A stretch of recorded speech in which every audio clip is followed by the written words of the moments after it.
Hello, headphone mixers. My name is Paul Third, and that man across from me is Emrah Celik, an award-winning mix and mastering engineer with over 3 billion streams to his name, with over 90% of that coming from mixing on headphones. Would you believe it? Now, this week we're going to do our very first DAC amp review. Now, the reason that we've specifically chosen this is because me and Emrah wanted to come in really strongly. We have been searching high and low for the end game DAC amp for mixing. A DAC amp is a all-in-one device. For anybody that doesn't know, you get the DAC and the amp in the one device. Right now, I've got a topping D93 Discrete and an A90 Discrete, and it's a stack, and you connect the two of them together. So the DAC and amp are separate. Where I've got the FIIO K19 sat right in front of me, and it is an all-in-one DAC amp. And it pains me to say it, Emrah, it kills me because I am a topping fanboy. But I do think, as of right now, yes, there it is there. The K19, in my opinion, and is, I have to say, it's the end game DAC amp for mixing. Emrah, what do you think? Yeah, I was very skeptical about it, but I agree with you. This is pretty much end game DAC amp. And for anybody who doesn't know, Emrah, tell everybody what your kind of favourite DAC amp is, what you've been using for the longest time. I've been using ADI2 from RME. RME. They are my you know, you never change my mind. He loves RME.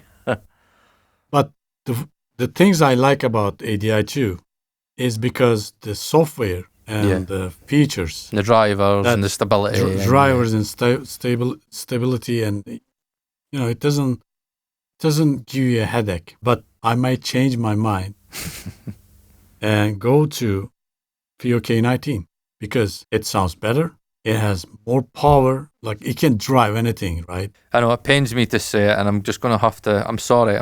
My topping stack. It's crying, Emrah. It's so upset right now. I'm sorry to do this to you, but these are the HE6 SE. They are stupidly, incredibly hard to drive because they require a lot more current. On paper, you would go, yeah, any amp would be able to drive these, any decent one. RME, you know, the topping DX9, the topping fucking DX7 Pro Plus would be able to drive it. And I thought my A90 Discrete having it's a max peak current of 5 amps, and it's got a continuous current. I think it's like 1.2 amps, I think, which is a lot. But it pains me to say it. So I tested this with my topping stack, and my topping A90 Discrete can power it. Here's the thing, it can power it, but it's at 95%, okay? 95 out of 100. Now, it's good. There's nothing left. It's doing it, but it's coloured. I can hear the amp being strained. And even though there's more kind of gain on tap, I think it's straining the amp current-wise. It's just not got enough current on tap, even with the amount of current it has, to do it cleanly. So I thought, oh my God, that's it. Not thinking that the FIIO K19 was going to be able to do it. And I was like, okay, let's see what you could do. Now, the FIIO K19 goes up to 120. So you've got, I don't know why, FIIO, but we'll talk about certain things about FIIO. The aesthetic-wise and workflow-wise, they do things that infuriate me and infuriate other reviewers. But they go to 0 to 120. Why 120? No idea. I had the K19 on 85, and I was driving these. So 85 out of 120 dB gain, I had these cranked, and I was getting 85 dBA, like max 85 dB. That's normally what I listen to when I'm like mixing and I'm listening to music. So there's plenty of current on tap, plenty of power on tap, and the big difference for me with the K19 was the cleanliness of the low end. There was a harshness in the A90 Discrete where it was like it was just getting too strained and the distortion was creeping in. The low end wasn't very clean, where it was just like with the K19, it was just very clean and very smooth and not harsh. And I was like, okay, now I get, because my rep at Headphone, Mark, he's going to be very, very happy about this because he did say to me, there's no way the A90 couldn't do it, and I don't think the A90 Discrete can do it. I normally have Spotify normalization on just to kind of keep everything at the same level because I do get annoyed when things jump. So I took the normalization off, which obviously gives you a crap ton of level. And that was then I was able to have the A90 Discrete around 89, 90 out of 100. But even still, it was just at its capacity. It's running out of current. It's just not got the current. Most people drive these with like speaker amps, like 20 watt amps. It's ridiculous. But to know that the FIIO K19 can do it easily with more power on tap is crazy. Like, how much power, Emrah? I'm trying to think on the top of my head. How much power does that offer you? So they have 8,000 milliwatt per channel, which is 16,000 milliwatts balanced power, 32 ohm. This has 8 channel THX amp. If you look at the percentage, so you have to strain your A90 Discrete, which is fucking powerful amp. Oh, so powerful. I was gutted. I couldn't believe it. I couldn't believe it. Yeah. It's powerful. Yeah. We talk about it like it has nothing, right? Yeah. I know, it's really powerful. But at the scale of the percentage, so you are taking out to like the 95% life out of your amp to drive HE6 SE, right? Yeah. At this, it's like, if we scale it to the 100, it will be like 65%. Yeah. But yeah, correct. So that's pretty much giving the viewers then how much power it can handle.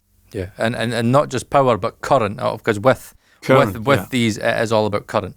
It is all about current. It's not voltage. Well, there's some voltage involved, but it's all current. You need high current to be able to drive these, and the fact that that's giving you 8 watts per channel at 32 ohms, and it's got enough current to drive these with a lot of power on tap. It's crazy considering the price, because Emrah, tell people the price for anybody that doesn't know. These are $1,300.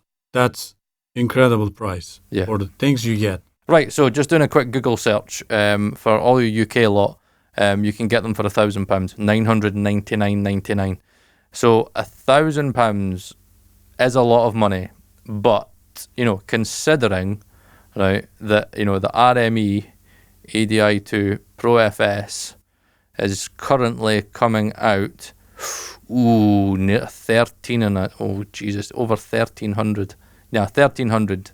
That seems to be like the going price for an ADI2 Pro FSR Black Edition, 1,300. So it's got more power on tap. It can power any headphone that we know on the market, and it's got more features. And this is the features that I think is really worth the money, because this is actually less expensive than my topping stack as well. I think my topping stack comes in about 1,200 or something like that. Now, this is very, very important to stress inputs and outputs, because with the topping stuff, it's all digital inputs. There's no digital outputs. So not only have you got coaxial in and out, you've got optical in and out as well, which means you could do SPDIF in and out.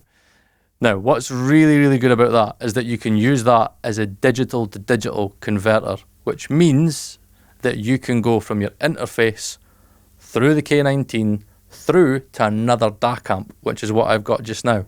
So just now I've got the topping EA-X8 going out over optical SPDIF, then running coaxial out to the coaxial in of the topping D93 Discrete. So genuinely, I've got like my 2 monsters all in the same system. So I've got my interface, I've got 2 DAC amps.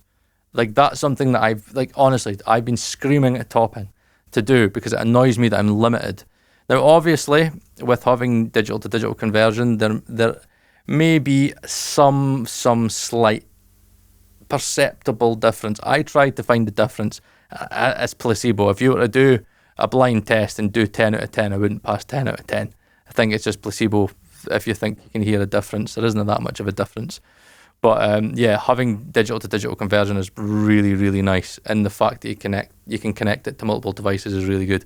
So we've got on the back, you've got like all the inputs and outputs that you want. You've got unbalanced, you've got balanced as well. So you've got XLR and you've got RCA. Now, let's get on to the big feature, which really made this something that I wanted to check out. Now, anybody that's watched my channel knows that I have the topping D93 Discrete, because it has topping tune and it has the DSP integratability, which means I can store my headphone EQs onto the device itself. Now, you do have that with the FIIO K19. Topping allows you to have 5 onboard EQs, and then you could also use the software. So you can have it digitally and have like a lot more options. But if you just want it on the device itself, like again, I can just have this remote here, and then I can just press and scroll through and have everything set, and I love it. You could do the exact same with the FIIO because it has my favourite thing in the world, which is a remote. I don't know why, Emrah, I love remotes. Now, what I actually prefer about the K19 is that the remote's better. Because see, on the topping, what you've got to do is you've got to press this middle button, and then you go into the PEQ menu, and then you scroll. Where see with this, EQ and EQ, see left and right, see like here, EQ and EQ. That's how it's done. I love the fact that it's got everything that I need to do, where it's like if you want USB, coax, optical, you can switch your inputs. You've got Bluetooth on it as well. You've got function 1 and 2. I've actually not figured out what I can use for that yet. Your volume, your mute. It's just got everything that you would need. But it's like I love the topping remote, but it's not as functional and as easy to use than this. And yeah, I just think that's a massive, massive thing that every DAC amp should have right now. And the fact that it's a DAC and an amp and comes with the EQ is much better, because obviously I need to have my topping D93 Discrete running into an amp. So having it all in one place is great. How did you find the software side and the DSP side? And is there anything, Emrah, that people need to be aware of in regards to the DSP? Actually, the good thing is that, I don't know if you can see, it has 2 USB yes in the back, yep. And you see RS322, yep. 232, right? Yep. This is actually a main connection to the computer. Correct. You have to connect to second USB cable to be able to control the software. That's weird.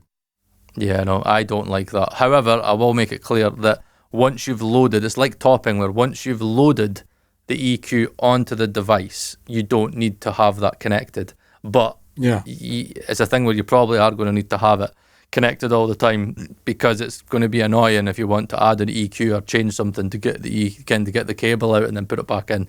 But yeah, it's an odd choice. But there's a reason. Yeah, okay. I can explain. There we go. Right, Master Emrah, right? Tell everybody. Yeah. When you connect the stream between DSP and the audio stream is separated. Yes. For lower distortion, lower THD, because it's a separated FPGA chip. You can manipulate later. So in case FIIO decide to, because their software is not that intuitive. Oh no. It actually has the compressor and expander and limiter. that's take it off. We have it all off. So I was worried, because I said to Emrah, because he got the K19 before I did. And he was like, oh, bro, I've got all this stuff on. I was like, please say you can take it off. Please say you can disable it. Now, the way that you disable it is you just need to have kind of everything to like Unity 0. And Emrah tested, and there's no difference to the sound. So you just make sure that they're not doing anything. This is an audiophile thing, and I wish they didn't add it, because the kind of, I don't have OCD, but like the autistic person in me is like, my autism's going like, but is there a difference? Is there actually something going on in the background and it's not properly switched off? like you know what I mean? Like I get worried about it, but I've tested it, and it's not doing anything. So I've tested. It doesn't change. It doesn't touch to the stream, USB stream. Correct. Nothing, and that's the weird thing, because if you want to EQ inside the FIIO, that you have to connect two USB-C cable, and there's actually one USB-C cable for gamers in the front, and if you connect the front USB cable, it's going to prioritize the front connection, and it will disable the second one. Correct. But you can connect it to two different computers and switch between them. If you look at the front, you have XLR here, you have 6.3 millimeter, and you have 4.4. You can actually use it vertical and horizontal. I like to use it horizontal, but if you are going to use vertical, you see there's a hole here, screw holes. So you can, it comes with the stand. That's cool, right? Yeah. So you can use it vertical. And the good thing is that FIIO made this an option without worrying about the unit overheating, because as you can see, it's got all those vents and that kind of honeycomb kind of based it as well. Because obviously a big important thing about when you're delivering that much power is that your units don't overheat, because that's a big reason why many units will fail, is that they overheat. There are some downsides with these that I have to also mention. The menu system is just so annoying. I hate it. Weird, yeah, it's just weird. Actually, no, I'm going to go into it now just to remind myself, right? So, like on the front, it's basically got everything you'll need, right? So it's telling you your input, and it's telling you again the sample rate you're working at. So it's like USB. I'm not listening to anything, so it's just PCM44K, and then it's got your volume. But if you scroll through the menu, so it's got equalizer, gain, output selection, max volume, filter. It's got fast, slow, mini slow, apodizing, hybrid fast, and brick wall. So I don't know which one is going to be the best, which one is going to have the best filter, which one is going to have the best filtering in regards to ringing, because you might find that some of these might ring, some of these might filter off, maybe a little bit slow, and then again you'll kind of lose a bit of your top end. So for audiophiles it's great, because it's like, oh yeah, I've got all these different options. I'm going to learn these more and see if there's any more documentation about them. If I find anything, I'll put it on the screen here. But it is good to have a choice of your filters, because filtering is very, very important in your DACs. So it's coming with Sabre ESS, the flagship ESS ever made. I'm surprised, because I didn't think I would hear a difference between the A90 Discrete and the K19. There is subtle differences. Sometimes I think the differences are more subtle. Maybe it's because I'm a topping fanboy, but I feel that the topping is a little bit more boring and a little bit more sterile, and just maybe a little bit more, tiny little bit more sharper. Just it kind of gives me a little bit extra more punch. The low end just hits just a little bit harder, but they're not details that are really gonna make me mix better or worse. It's kind of slight preference things where I would say it's not grainy, right? It's not grainy. Not at all. Not. It's super smooth. Kind of difference. Very smooth. Honestly, I think sometimes the topping does sound so analytical and so boring that I'm just like, nobody is going to like this, but I love it for mixing. Honestly, I must be the only person on the planet that listens to headphones, and I'm like, wow, this is so boring. I fucking love it. I love how boring this is. But that's what the topping stack gives you. But the FIIO K19 is as boring. It's just not completely sterile, completely like 100% boring. I'd say that the K19 is 90% boring, but the topping is 100% boring, and very sterile and very clinical. Where there is a tiny little bit more smoothness and maybe a little bit more kind of deepness to it. No, I'm not. You get into this audiophile thing, don't you, Emrah? It's very easy going into the audiophile thing. But all we're going to say is, for audio engineers out there, it's clean. It's got all the power that you need. The imaging's great on it. It is analytical. It's not coloured. It's going to tell you the truth. It's going to tell you everything that you want to hear. The EQ DSP works fine. Now, it's good that FIIO have kind of given you the 31 bands. However, we are going to say, if you do get it, please don't get distracted. Please don't go down, like, just because Auditory can get it, like, bang on to Harman, you know what I mean? You don't need as many bands as that. Don't go like, oh yeah, I've got 31 bands. No, again, try and still get to there with the least amount of bands possible. 4, 5, 6. Try to, like, do as least as you can. So yeah, it's got enough bands in there. But what I do love about having the topping is that because I've got topping tune, and it's something that I do wish FIIO would do, and maybe kind of copy topping on this, because this would make it properly endgame, would be if they, in their software, if they had a way of allowing you to import targets. And so then you could actually, EQ, you can like import frequency response.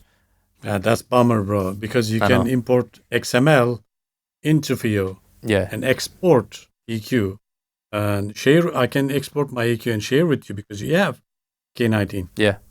Like I have, but in XML format. Yeah. But the universal format is CSV and TXT. Yep. That's a kind of bummer, right? Because I would like to upload my target and match them. For most people, they're going to be like, shut up, guys. But for all you geeks out there, right, CSV is where if you go... Too nerdy. I know. It's like if you go on like Auto GitHub and you want to like download frequency responses, like from Auditory and stuff, it's CSV files. That's what you get, which is what Topping Tune works with. So there is like small little things that they could do to improve, but you know, the sound is there, the features are there, the integratability is there. It works on Windows and Mac. I'm on my Windows setup. Emrah's on Mac, so it's working seamlessly. The drivers are working well. I've got it linked up as an output source to the Stream Deck. So again, I've got that as well. So again, I can just switch my outputs really easy. For most people, right, like an E8X is still going to do you really, really well. E2X2 is going to do you really well. Topping L30 Mark II is going to do you more than you need. But knowing that it genuinely can power anything and everything linearly and cleanly, and you have a ton of DSP options with the EQ, knowing that you can connect it to other devices, it can accept digital, it can output digital. Fuck, what could you ask for £1,000? It's full package. Okay, Topping DX9 is going to be really the only other... Doesn't have that power. Doesn't have the power, doesn't have the DSP. There's nothing. So there's nothing that I know that Topping has at that price bracket or really at all that can compete with the K19. So as much as I'm a Topping fanboy, they don't have anything that competes with that. So I have to say, in my opinion, that is end game DAC amp, really. Yeah, the boss. The boss, man. It could do anything. It's got two balanced outputs. It's got a single-ended output. It's got all the inputs and outputs. It just does everything. Okay, the menu's a little bit annoying, but that's what that's for. You know what I mean? Yeah, but you don't get in the menu all the time. No, you do it once and that's it. Yeah. Only thing you use is just switch the input output and the volume, and that's you can do with the remote, right? Yeah. So is there anything that you wish the K19 did that the RME does, or would you say that? Yeah, the software. Okay. Yeah, because it isn't the best software. Yeah, I agree.